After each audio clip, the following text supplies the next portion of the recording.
cenário do mundo é sombrio.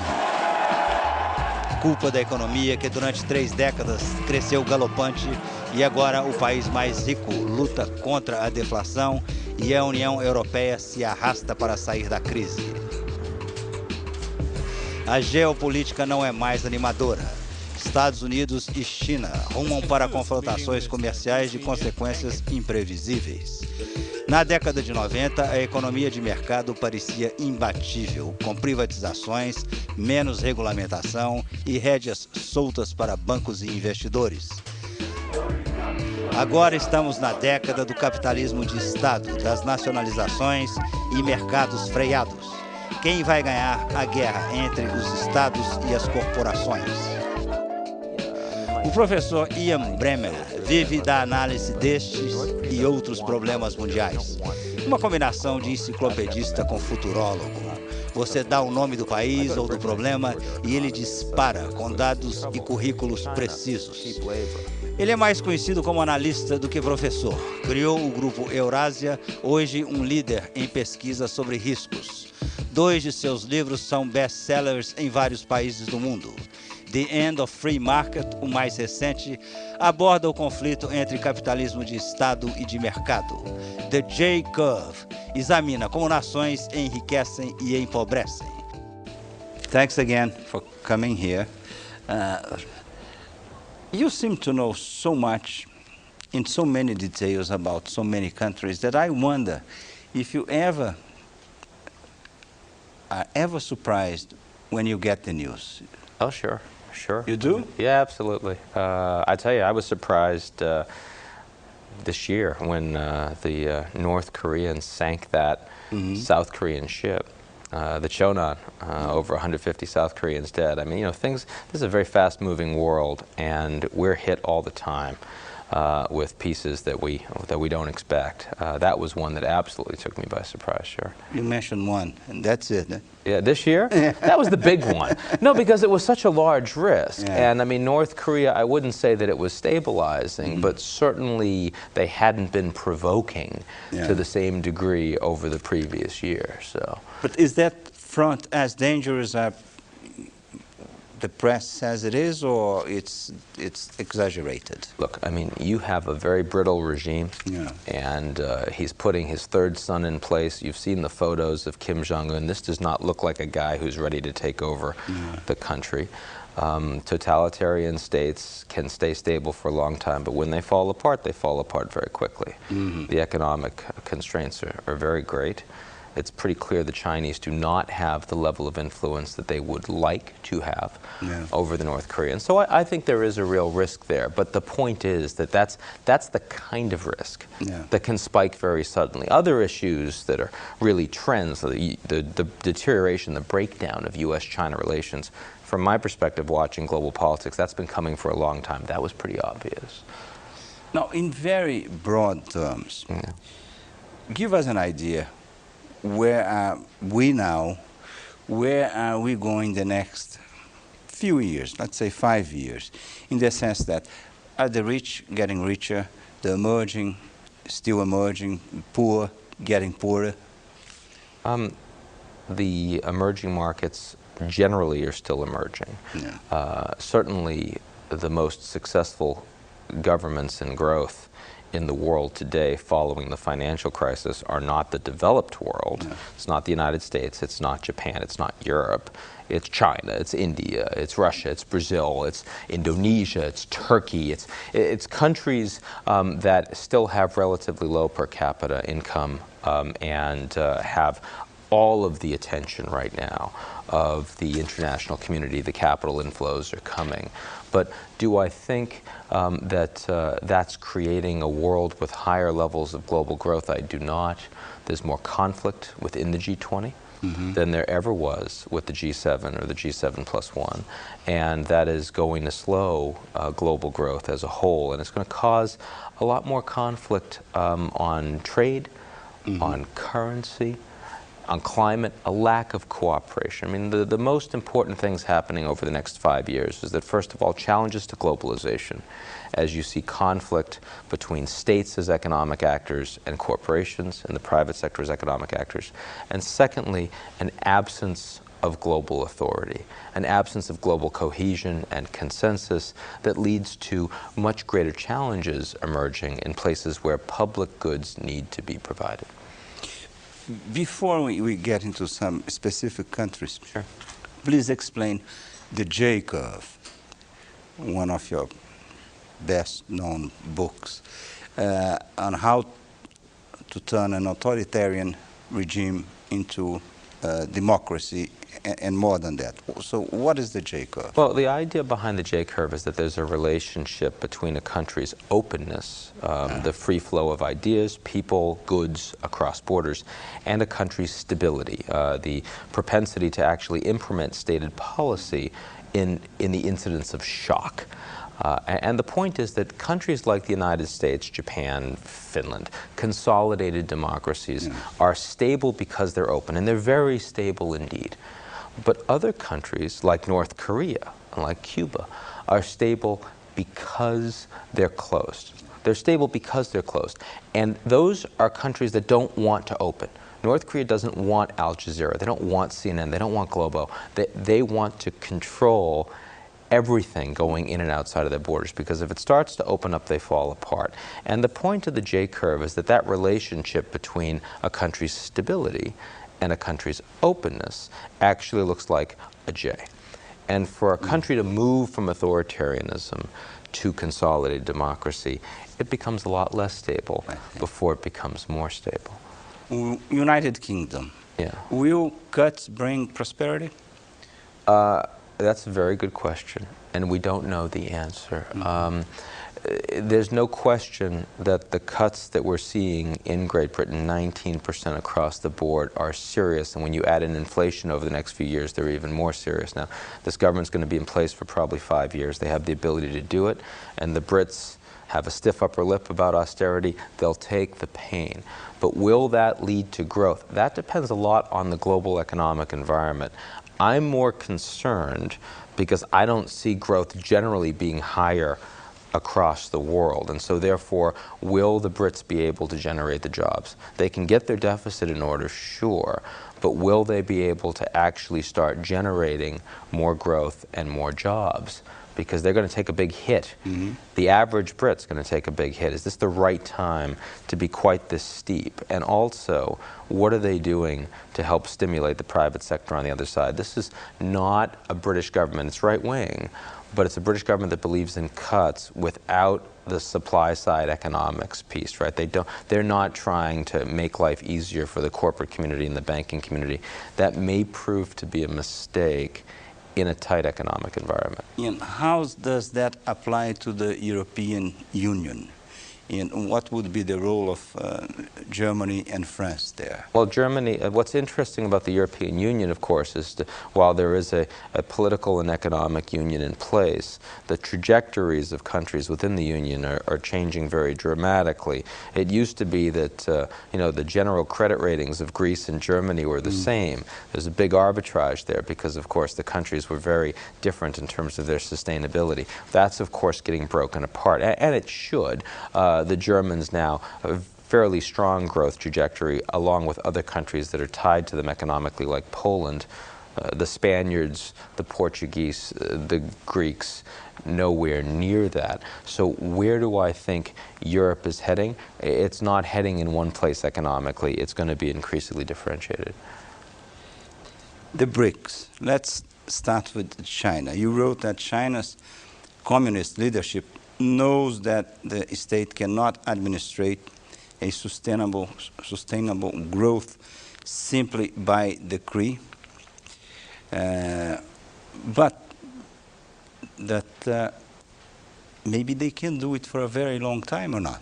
They can't do it forever. The way that state capitalism works is that as long as you have cheap stuff you can take advantage of, cheap stuff that other people don't have, you can be inefficient in the way you run your governments, and it can work. So Argentina, cheap land, worked really, really well until they ran out of land, and suddenly Argentina and America's trajectories look very, very different. Venezuela, cheap oil, until they run out of cheap oil and they destroy their economy, and suddenly Venezuela's in trouble. China, cheap labor. Yeah. And, you know, the fact is they have more cheap labor than anyone else. It is the world's biggest bubble. And they're not close to popping that bubble. You still have hundreds of millions of Chinese that are actually coming online and urbanizing, and that's where the Chinese government, with a new 5-year plan, will be actually devoting an enormous amount of resource. I think they can continue to grow at 8% plus for years. For years. Oh, easily for 5 more years, maybe for 10 or 15. And this is the challenge. Without any explosion, any major reaction or turmoil. Without any domestic explosion and reaction, there's going to be a lot of international reaction. Yeah. You know, we've got 9.6% growth in China right now.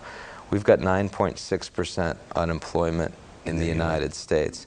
I don't want to say those two things are related, but there are a lot of folks that are going to make some political hay off that. There's a reaction.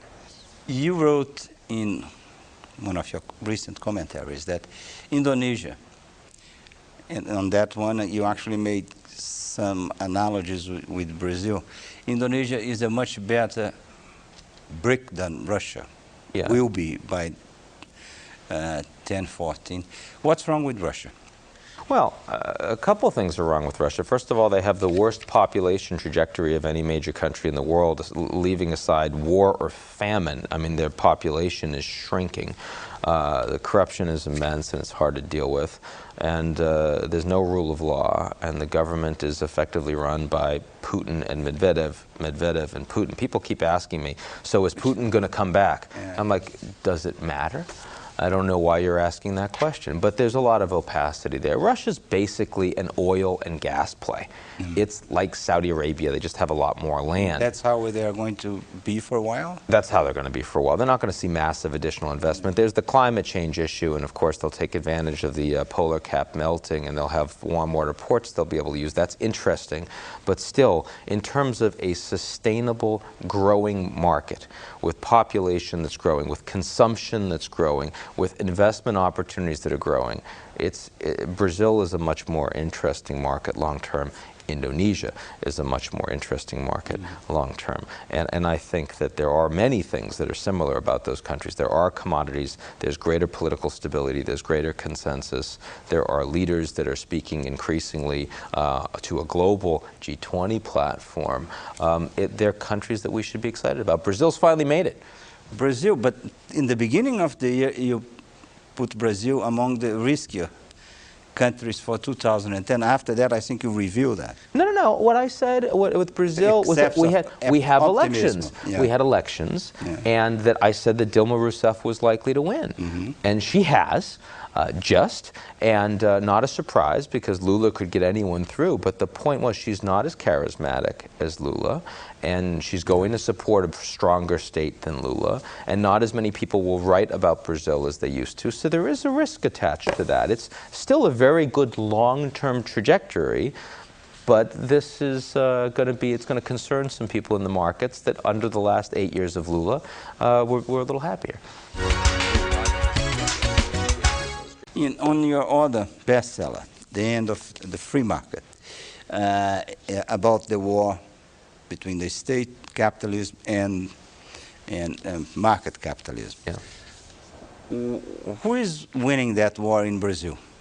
Oh, in Brazil, the free market is absolutely winning. I mean, the state is becoming a little bigger with Dilma, there's no question. Yeah. But I think what we realized when Lula came in, Lula was running for election and everyone was scared. They said, oh my God, he's going to ruin, he's going to destroy the country. He's a trade unionist. He's going to stand up for labor, and he's not interested in bringing the country into the world. And of course, what we found is that, Brazil is a country with a great deal of political consensus, and incrementally, gradually, they're actually globalizing their country. And the state is more important in the Brazilian economy than it is in the American economy. But there is rule of law in Brazil. There's transparency in Brazil. And there's no question that while Brazil is still very much an emerging market, it's an emerging market which is reforming and becoming more of a regulated free market economy. In general, going beyond Brazil, who is winning this war of state capitalism versus market capitalism? Well, right now, the free market countries don't look so good. You know, the United States isn't growing. The Japanese aren't growing. The Europeans, except the Germans, aren't really growing. And even Germany is not exactly strong, boisterous growth. Who's growing? I mean, people that are growing the most effectively right now are either countries that are in the middle or, most importantly, countries like China, where the state is the most important actor. Now, that doesn't mean that the free market has failed. No. I don't believe it has. I think that the government failed in regulating certain sectors, but leaving that aside, it's still hard to make the argument for free markets today. And China's growth is so extraordinarily compelling that you have other countries around the world saying, you know what, maybe I need to be closer to that economic model. It's inspiring. That model is inspiring a lot of countries. It is, but it's also scaring a lot of countries. I travel a lot throughout Asia, and at the same time that economic growth in China is essential for sustainability of many of these economies, they're very scared about China's assertiveness on the military and security sphere that's been bolstered by that economic growth, and they're trying to hedge. You see that in countries like Singapore, India, Indonesia, Japan, South Korea. There's a lot of countries that 5 years ago were much more comfortable with the way the world was heading, and now they're saying, boy, we might have some problems because of all this Chinese growth. What they might do, what's the option there? Well, the option, first of all, is to start stimulating the U.S. strategic relationship. We're seeing more military exercises. We're seeing the Japanese talking about joining the Trans-Pacific Partnership, the TPP, a trade group that would bring the United States in, as opposed to ASEAN +3, for example, that would be, you know, sort of China dominated within Asia and Southeast Asia. That's a very different kind of environment. It's one where they're trying to balance the United States off against China, as opposed to being completely in the Chinese ambit, because they don't want to be subsumed by a state capitalist model. Keep in mind, state capitalism supports, it's using the market in the employ of the state. And for many of these smaller countries, they're very concerned that they will lose that battle. You mentioned two other problems in the beginning, currency and trade. Will China devalue? Sure they will, but they're going to do it at their pace. They're not responding to international pressure. I mean, they're willing to talk, but when you have American congressmen saying that we need a 25% devaluation or else, that is not happening anytime soon in China. If we get 3% a year, I think that would be, on balance, a fairly reasonable outcome from the Chinese perspective. The conflict is coming with China. It is coming. Oh, yeah. You know, Trotsky used to say, you don't want war, but war wants you. You know, we don't want conflict, but conflict wants us. And so how do you see it's happening? Well, what's going to be the evolution on this? I see so many areas in the West. Trade is one. I mean, you have indigenous innovation, where the Chinese used to say, we'll give you market share, you give us technology. Now they have the technology, and they're making it much tougher for market share for Western corporations who are coming into China, and their previous partners are now competitors. Competitors for market share in China, and competitors to export their goods on the global market in technological fields that are quite sophisticated. Things like high-speed rail, things like aviation, things like automotive. Computer, the fastest. Absolutely. Fastest supercomputer in the world, that's right. Right now, Chinese. And if you're a Western corporation, you're saying, I want you to do something about that. You need to level the playing field for me. This is conflict. This conflict is coming. How the new scenario in the U.S. with the Republicans with more power, maybe certainly control of the House, weakening the presidency, how does that affect? Not very much. I mean, you're going to see gridlock in Congress in the United States. It's true. It's going to be much harder for Obama to get policy through Congress after taking a big hit in midterm elections, as everyone expects. But you know, when I think about the things that Obama really wants to accomplish in the next year, in terms of a climate bill. He's likely to do much more through the Environmental Protection Agency because he can't get a climate bill through. You're probably not going to see a law providing tariffs on China if they don't move on their currency, but you'll see a lot more bills opened up against China through the United States trade representation. So, I mean, there are many ways that you'll still see policies that use executive authority by President Obama in the absence of coherence in Congress. But still, you're not going to see big legislation like health care through next year, and you wouldn't even if the Democrats did well in elections in the midterms. I don't think that's changing. Two last questions. Why you don't like being called professor? You're very young. I'm a young guy. I'm not. It seems too much of an honorific, you know. You seem to be constantly on the move. You travel a lot. Just came back from Japan. Yeah. Is that to prepare your commentaries? You know, it's a fast-moving world, and I don't think you can be really coherent to talk about it if you haven't actually visited these places, and not only to know what's going on, but also to understand the perspective of the people you're talking to. I mean, I can read all I want about China, but we need to understand the Chinese. These narratives are different.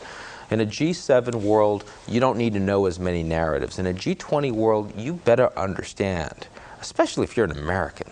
You better take the time to understand that the people around you who matter have different views. They have different contexts, they have different backgrounds, and the only way you're going to do that is to get there and spend some time with them. I'm looking forward to doing that in Brazil next month. That was the new question that the connections you have there, you seem to know São Paulo well. I know São Paulo a little bit. I'm hoping I'll know it a little bit better when I come back next month. And have you been to Rio, Brasilia? I've been to Rio. I love Rio. I was in Rio right before they they announced the bid last for the Olympics. I missed the big party. I was very sorry about that. Are you going to meet Dilma Rousseff? We don't have it set up yet. We'll see. We'll see. Did you ever meet Lula? I've not met Lula before. No. Ian, thanks again. Nice. Very nice. Yes. Se você quer saber mais sobre a nossa entrevista com Ian Bremmer, vá no nosso site. Muito obrigado.